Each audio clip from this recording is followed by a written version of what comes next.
In a school as large as North Royaton, it can be hard to know all of your teachers and classmates. I'm here with this week's segment of Better Know a Teacher. From the Fightin' 400s, we have physics teacher Mr. Nestoff. He sat down with me for some deep thoughts and real talk on himself, so the school can find out what a complex individual he is. Word around the school is you're one of the most interesting men in the school. Do you agree? Well, I know many of the men in the school, and it's probably true. Well, we're going to get to the hard-hitting questions first. I'm ready. Do you have any cats? No. And why is that? Do I look like I'd have cats? Couldn't you see me with like some nice dogs, some retrievers, and maybe dogs that can do flips and stuff? I have some house plants, and I want to see how those go. Did you name your houseplants? No. That's unfortunate. They don't seem to mind. Mr. Nestoff and I went for a stroll so he could tell me about his career history.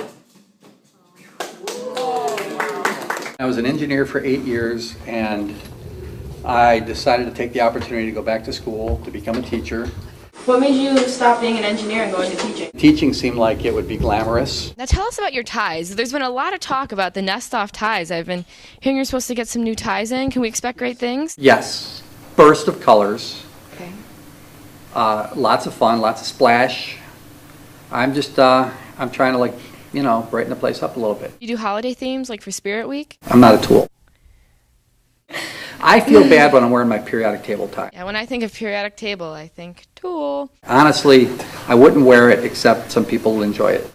Is this like a competition between you and Mr. Ambrose to go for best tie? Well, this was just doing it. Then Mr. Nestoff took the time to tell me about his likes and dislikes. What's your favorite food? I feel like I need a category. A dinner food. I made some pea soup that is so good, if you tasted it, you would cry.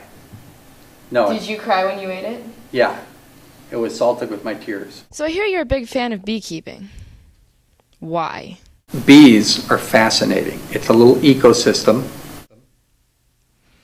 No, it's fascinating. Everything right now I've got 50,000 bees clustered in their little colony, hoping to survive the winter. They're relying on me. Wow, that is enlightening. Do you name them? I do. You do, so you do love them. You're capable of emotion. Love is a complex word. I'll just say I'm fond of them. What do you name your bees? Well, the queen is named after my mom. That is precious. No, calling an old lady a queen bee is not a compliment. You'd think it would be, but it's not. Do they ever get mad when you call them by the wrong name? Nope. No. Have you ever? So I'm just like, there's Holly. Hey, Holly. They get inside your mask? I had one get inside one time, and that is about the scariest thing. Because they're right next to your face. But they're not mad yet, so anything you do can make them mad. If you could be any type of dancer, which would you be? Any type of dancer. I think I would be one of those guys that does the street dance, like the cracking and popping, like those guys that can do the wave. Poppin' locking? Yeah, that kind. That's what I would be. This worldly man shared with us some of his accomplishments in life. What is the best thing you've experienced in your entire life? Give me a category. Have you gone bungee jumping? I have. Was it awesome? Terrifying. Like you have to wear a diaper terrifying? No, because you're hanging from a rope over a creek. Do you have any patents? Funny you should ask.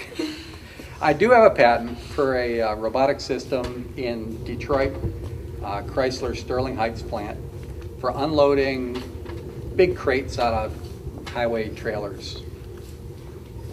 Tell us about your overseas travels. I've been to a lot of places. I worked in Spain for a year and a half, so I traveled around Europe quite a bit. I have not been to Scandinavia. I'd like to do that.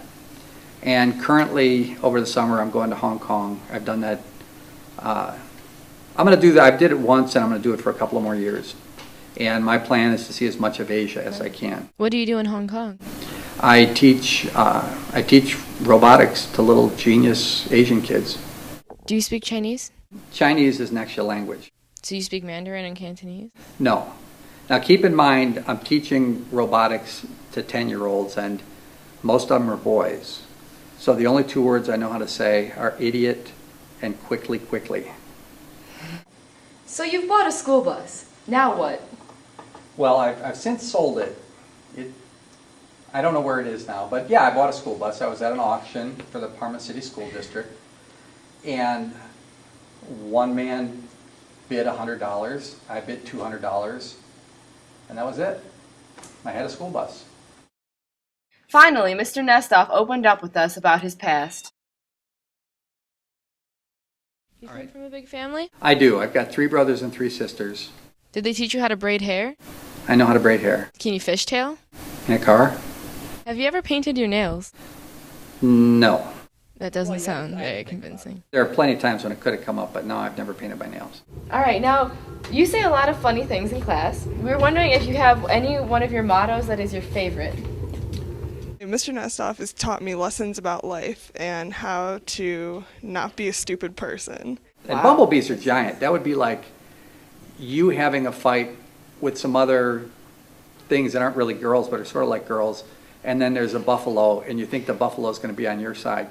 Because bumblebees are big compared to my bees. Just draw a free body diagram that solves itself from there. I don't always fall at 9.8 meters per second squared, but when I do, it's on Earth. Love is a complex word. I'm not a trick monkey. I can't just be funny. Here, say something funny. I'm very interested in intellectual property. This is real thoughts with Mr. Nestoff. I do have a thought. Gravity. It's not just a good idea, it's the law.